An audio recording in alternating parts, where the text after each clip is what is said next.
ஆண்டவரும் இரட்சகருமான இயேசு கிறிஸ்துவின் ஈடு இணையற்ற நாமத்தில் அன்றன்றுள்ளப்பம் வாசகர்களுக்கு எங்கள் அன்பின் வாழ்த்துக்கள். 2025 ஆண்டு ஏப்ரல் மாதம் 16ஆம் தேதி புதன்கிழமைக்குரிய தின தியானம். இன்றைய தலைப்பு, நான் உன்னுடனே. ஏசாயா 41:10 சொல்லுகிறது, நீ பயப்படாதே, நான் உன்னுடனே இருக்கிறேன். திகையாதே, நான் உன் தேவன்.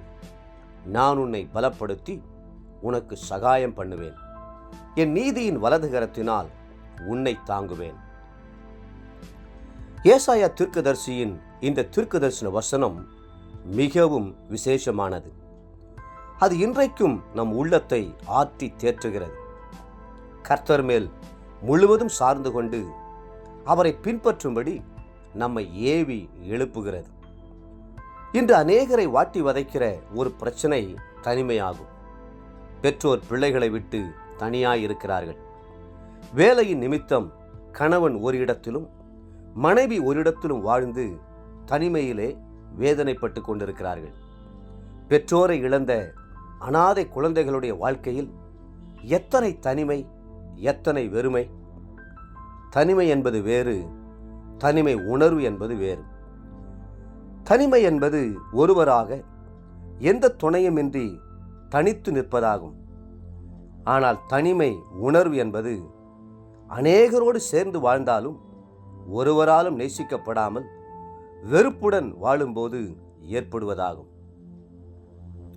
சிலர் சிங்கக்கெபியில் தானியேல் தனியனாய் நின்றது போல இனத்தவர்கள் மற்றும் உறவினர்கள் மத்தியில் அன்புக்காக ஏங்கி தனிமரமாக நான் நிற்கிறேன் என்கிறார்கள். கர்த்தர் ஒருபோதும் நம்மை திக்கற்றவர்களாக விடுவதில்லை. நம்முடைய இருதயம் தொய்ந்து போகும்போதெல்லாம் பூமியின் கடையாந்திரங்களிலிருந்து அவரை நோக்கி கூப்பிடும்போது நமக்கு எட்டாத உயரமான கண்மலையிலே நம்மை கொண்டு போய் நிறுத்துவார். அன்பின் பரம தகப்பன் ஒருபோதும் நம்மை விட்டு விலகுவதில்லை என்றும் கைவிடுவதில்லை என்றும் வாக்களித்திருக்கிறாரே. தகப்பன் தன் பிள்ளைகளுக்கு இறங்குகிறது போல கர்த்தர் தமக்கு பயந்தவர்களுக்கு இறங்குகிறார். 103ஆம் சங்கீதம் 13ஆம் வசனம். யாக்கோபு தன் வீட்டை விட்டு ஏசாவுக்கு பயந்து ஓடிய போது தனிமை உணர்வு அவரை வாட்டி வதைத்திருக்கும். தனிமையாய் பிரயாணம் செய்தபோது வழியிலே யார் தனக்கு துணை இருக்கக்கூடும் என்று கலங்கியிருப்பார். ஆனால் கர்த்தரோ அருமையான தரிசனத்தை கொடுத்தார். வேதம் சொல்லுகிறது, ஆதியாகமம் 28:12, அங்கே அவன் ஒரு சொப்பனம் கண்டான். இதோ ஒரு ஏணி பூமியிலே வைக்கப்பட்டிருந்தது, அது நுனி வானத்தை எட்டியிருந்தது. அதிலே தேவ தூதர் ஏறுகிறவர்களும் இறங்குகிறவர்களுமாய் இருந்தார்கள்.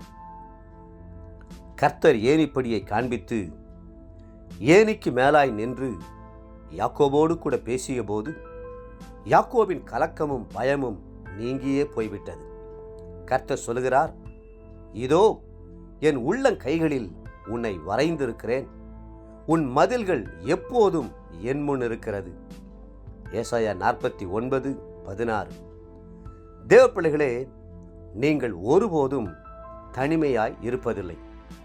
கர்த்தர் உங்களோடு இருக்கிறார். இன்றைய நினைவிற்கு 23ஆம் சங்கீதம் 4ஆம் வசனம். நான் மரண இருளின் பள்ளத்தாக்கிலே நடந்தாலும் பொல்லாப்புக்கு பயப்படேன். தேவரீர் என்னோடே கூட இருக்கிறீர். உமது கோலும் உமது தடியும் என்னை தேற்றும். இன்றைய வேத வாசிப்பு காலை 1 சாமுவேல் 30 மற்றும் 31ஆம் அதிகாரங்கள்.